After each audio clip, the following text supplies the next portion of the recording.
Welcome back everyone, I'm K-Plays Games, this is EVE Online, and today we're taking a look at the brand new Havoc expansion. As I talk to you, it is just after 11 o'clock on the 14th of November 2023, and the Havoc expansion is just a few minutes old. So let's switch over to the patch notes and we'll go through them.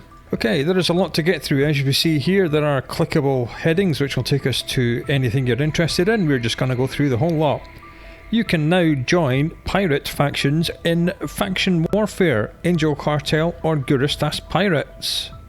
The pirate system of Zarzak has been improved and updated with even more abilities, with Empire Faction Warfare players being locked out of certain things, Pirate Faction Warfare players being given access to certain things, and neutral players being somewhere in the middle. You can read all this stuff on your own. I'm not going to read everything out. The link will be in the description below. Pirate Insurgencies is a major feature of this expansion.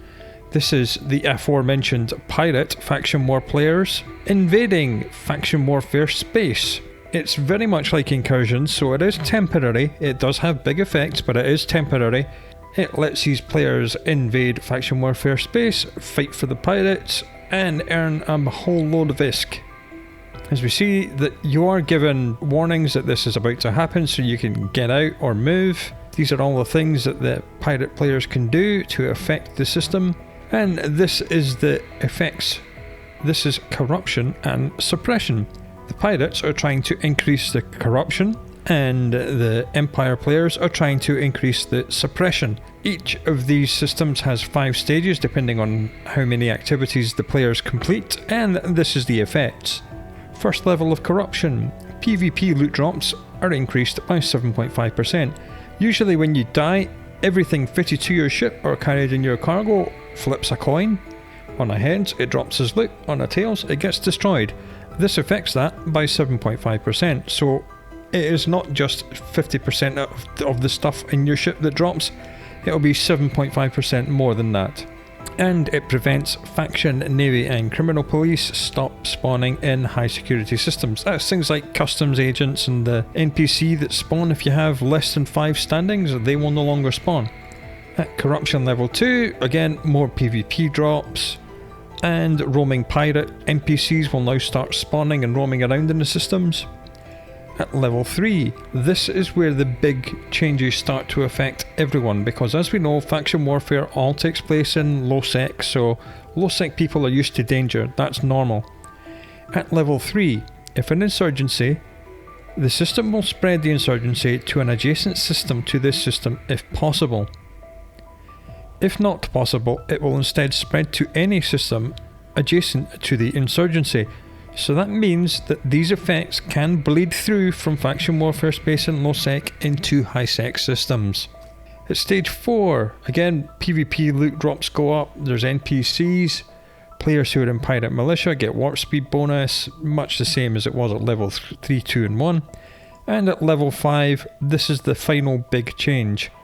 Concord is turned off. That's right, no more Concord, so people can gank at will. Concord will still respond to capsule kills and assisting people with criminal timers, so it's not completely off, they just won't save you from being ganked. And sentry guns now ignore criminal timers in their presence. Players can use interdiction sphere launchers, warp disruption field generators, bomb launchers and defender launchers. This is low sec only.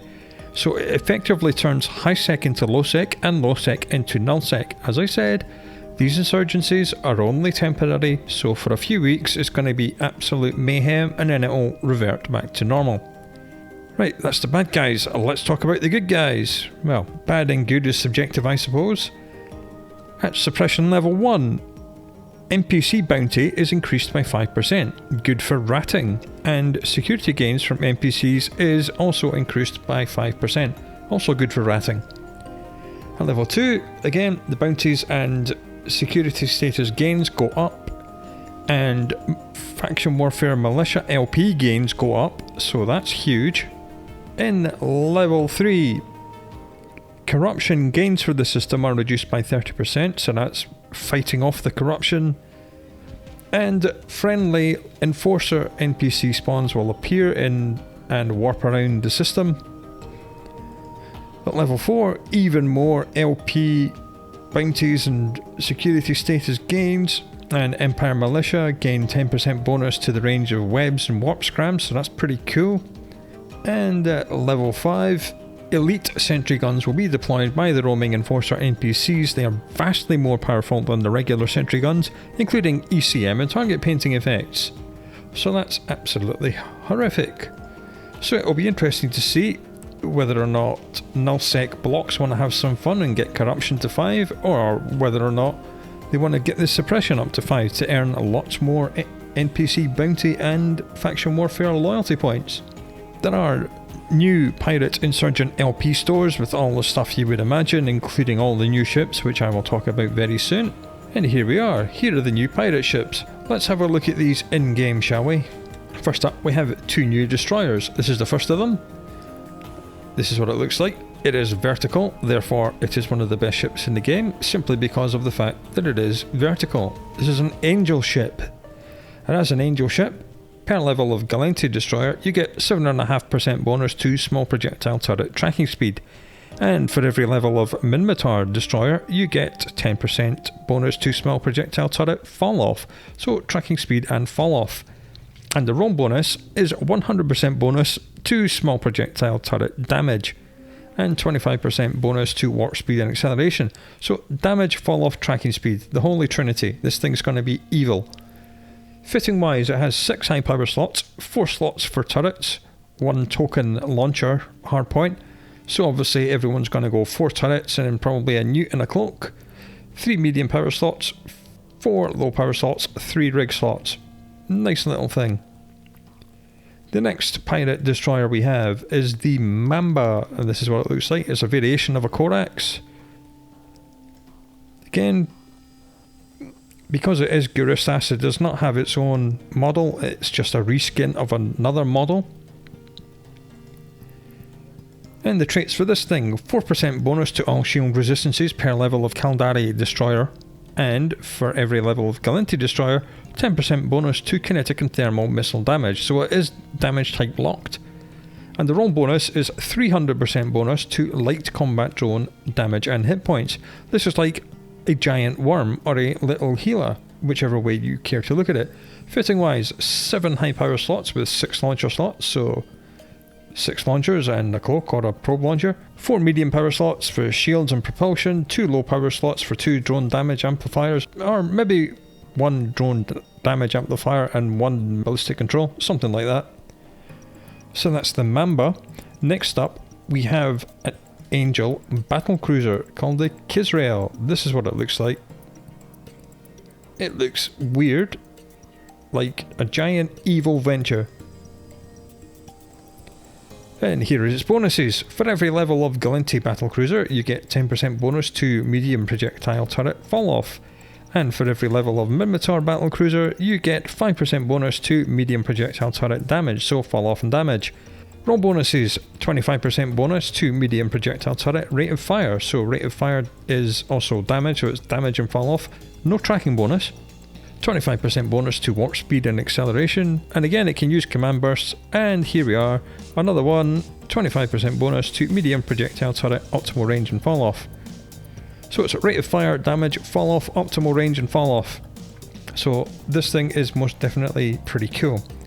Fitting wise, it has 7 high power slots, 6 of which are turrets, no launchers, so obviously a newt or a probe launcher or a cloak or something, 5 medium power slots and 6 low power slots. Now, this is very, very similar to the Hurricane Fleet issue. If you compare the traits, Fleet issue gets damage, optimal range, fall off and tracking, and this gets fall off, damage, optimal range, fall off and rate of fire. So the Hurricane Fleet issue will be a little bit more accurate, but the Kisrael will have longer range and the Kisrael is a little bit faster. So it's not too different from a Hurricane Fleet issue, but yeah, there we are, that was the Kisrael. Next up we have the Alligator, which is a reskinned Drake. Here it is. And here are its bonuses. Per level of Caldari battlecruiser, you get 4% bonus to all shield resist. And for every level of Gallente battlecruiser, you get 10% bonus to kinetic and thermal, heavy missile and heavy assault missile damage. Notice this does not include rapid lights, it's only heavy and heavy assault missiles that get that, so do be warned. And it can use command burst, roll bonus, 500% bonus to medium combat drone damage, 250% bonus to medium combat drone hit points, and 12.5% bonus to drone micro-warp drive velocity. Yes, this is a super healer. And it gets 7 high slots, 6 of which can be launchers, and as I just said, probably best not to be rapid lights, probably better to go hams or heavies because they are the ones that get bonuses. Your light missiles will not get the bonus. 6 medium power slots for your shields, and 4 low power slots and 3 rigs. So yeah, this is now a decent alternative to the healer. If your healer needs a 3 billion ISK fit to survive, consider maybe replacing it with an alligator, if the alligator will fit into the sights which you are running in your 4 billion ISK healer. Maybe you can get away with a 500 million ISK alligator instead, because it's a little bit tougher than a regular healer and it does more damage. And last but by no means least, we finally have an Angel capital ship. Just the one, but it is the Azariel. It is a Titan. It is the Croissant of Doom. Look at the size of this thing. It's evil. Massive engines out the back, as you can imagine, because it's Angel Cartel. That's what it looks like. And here are all of its many, many bonuses. Per level of Gallente Titan, 6 points of ship warp core strength, so you'll get 30 warp core strength at level 5. 10% bonus to capital projectile turret fall off, 5% bonus to capital projectile turret tracking speed. And Mimitar Titan bonuses per skill level, another 6 points of warp core strength per level for another 30, so it'll have 60 at level 5 in both. 200% bonus to capital projectile turret damage. This is per level, so at level 5 you will get 1000 bonus to capital projectile turret damage, oh yes! And a 5% bonus to capital projectile turret rate of fire. It can fit Doomsdays, Phenomenal Generators, Jump Portal Generators, Clone Vat Bays and Command Bursts, all the good stuff. As it's Angel Cartel, it gets a bonus to warp speed and warp acceleration, and all the usual bonuses that every other Titan has. So that is the 5 new ships brought with the Havoc expansion. Let's get back to the patch notes. And the patch notes say that Pirate Titan build costs have been reduced downwards. So that's the Vanquisher, Komodo, Moloch, and obviously the new Azariel have all been reduced to make them much cheaper. So we see significantly cheaper. It used to need 1200 capital propulsion engines, and now only needs 80. So again, you can have a look through all this and you'll see what has gone down, what has gone up, if you are indeed that interested in faction Titans. Edencom ships have had some changes. Skill books for the Edencom ships and Vorton projector weapons will now be available in Concord and DED stations instead of exclusively being purchased from the character sheet at a 30% markup, which was a bloody ridiculous statistic, and it should have been fixed many years ago. All variants of the Pyrolancia damage booster injectors will now boost Vorton projector damage as well, which is nice. Some of the login boosters have been updated to benefit Vorton projectors as well. Wormhole environments will now affect and benefit Vorton projectors. Yeah, and you can read about that on the patch notes. New mutaplasmids have come out for Vortron tuning systems. And there are faction and officer variants of Vortron tuning systems as well. I noticed that they haven't actually made the ammunition any cheaper to use, so Edencom ships will remain niche because the ammunition is expensive as all hell, but you know, maybe they'll reduce it one of these days. Empire shipcasters have had a change as well. Again, you can read about that if you so wish. Lots more Alliance and Corporation emblems have been added to all the newer ships that have been added to the game. Homefront has a heading, but nothing's been changed. Corporation projects have changed, which is great. There's a new Corporation Project Manager role, which you can give to any of your Corp members, so they can then administer your Corporation projects. You can duplicate projects, so you can copy-paste them to restart them very easily. This is an excellent change. Project payouts are great. The project creator sets the ISK to be paid per contribution per unit of progress, and that ISK is put in escrow very much like a market order. So now the payment is automatic and automatically scales, so if someone does 70% of the work, they will get 70% of the reward. Nice. This is something that should have been in this feature from the very start, but it wasn't. But at least they've done it now, so you know, no harm, no foul, I suppose. And we have more project types. You can pay people to scan signatures, which is good if you're a wormhole corporation. You can pay people for providing remote repairs, good for your logistics wing. You can pay people to manufacture certain items, very good for your manufacturing wing. In combat, you can pay people to run faction warfare complexes and destroy certain capsuleer ships. Excellent. All good stuff when it comes to corporation projects. Something else that's been updated is the introductory tutorial. Apparently it's more in depth, highlighting personal goal settings and rewards. We'll see what that means. And the new tutorial has been split into two halves: Baptism by Fire, which I'm assuming is the very first part, and Hidden Prospects, which I'm assuming is going to start with the mining bit, which was the end of the previous tutorial. I believe that's going to be the start of part 2. And during part 2, players can now pause the adventure anytime they want, go off and do what they want, and then come back to it. So you're not locked into a 4-hour long tutorial before you can actually start the game. Of course, you can abandon the tutorial at any time, but I'm assuming that Baptism by Fire is going to be quite short, which will give you like a 25-30 minute introduction, and you can do off and do what you want. There is now no need to quit the tutorial, soft locks you out of it forever. Now you can just pause it and do what you want. This is great. Objective tracking's been improved guidance, new sights have been put at the sun of every starter system, new conversations. At the end, you get pointed towards the help section, which is the video tutorial section, which is another good idea. Opportunities UI has been upgraded, and by upgraded I mean it's basically duplicated mostly everything that was in the agency. Why they've done this? Don't know. So now we have duplicated things in two different UIs, so go figure.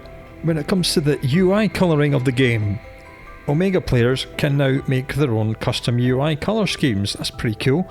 And finally, alpha users have the Empire themes unlocked. Because for some reason the custom UIs were locked behind the paywall, as if having a different colour UI was going to encourage people to pay $20 a month. I don't know. But they fixed that oversight now, so now the alpha users have access to all 8 of the UI colour schemes. There are now 2 new sizes of the in-game font. This is the font for all the UIs. Tiny and huge. Tiny is what was originally the small. Small has been moved up to 14 points from 13, and huge is really quite huge, so that's really good for visually impaired players. It's a good change. And the settings menu has been changed. Right, let's have a look at this disaster. As you can tell, not a fan of this. Now when you press escape, you're met with this. They've made it full screen, but it only takes up the left hand side of the screen. You've got all this empty space doing absolutely nothing, which necessitates us scrolling down lots of vertical scrolls for no bloody reason. I don't understand what their thinking is. I don't understand. Why make it forced to be full screen? I should notice there is no way of making this floating. It is entirely full screen only, and all this wasted space on the right hand side. I'm assuming that this will be taken up with adverts at some point. I am absolutely 100% sure that all the wasted space and all their new UIs is being reserved for annoying intrusive adverts in the future. We shall see if that prediction comes true. So yeah, they've renamed some of it. Camera is still the camera, audio is still audio, user interface is what was known as general. Here are the 8 colour schemes which alphas have used to, and here is where you can make your own custom theme. Gameplay is the other half of the general tab, which has been split over here for some reason. Shortcuts now has all these sub-tabs which you then have to scroll vertically through for some reason. Reset settings is the same. And this was the one opportunity they had to move, clear all settings off somewhere on its own, put a big red border around it, because if you click that it will ruin your day. But no, they've left it exactly where it was, right next to the important clear all cache files, which you should do on a regular basis. So it's now just as easy as it was to misclick, clear all your settings and ruin your life. So that's what they've done with the settings menu. I don't know why they've done it. It looks stupid, it's a complete waste of time, but then that's just how it goes. And that brings us to the end of this very quick look at the Havoc expansion. We'll see how much of High-Sec gets set on fire because there's no Concord. We'll see how long it takes for, I'm assuming Goonswarm are going to make the first Angel Titan. We can expect that in about 6 weeks' time when it comes off the production line. And we'll see how overpowered the new Big Gila and Mini Gila are. So do come back, and until then, do look after yourself, and I'll talk to you again very soon.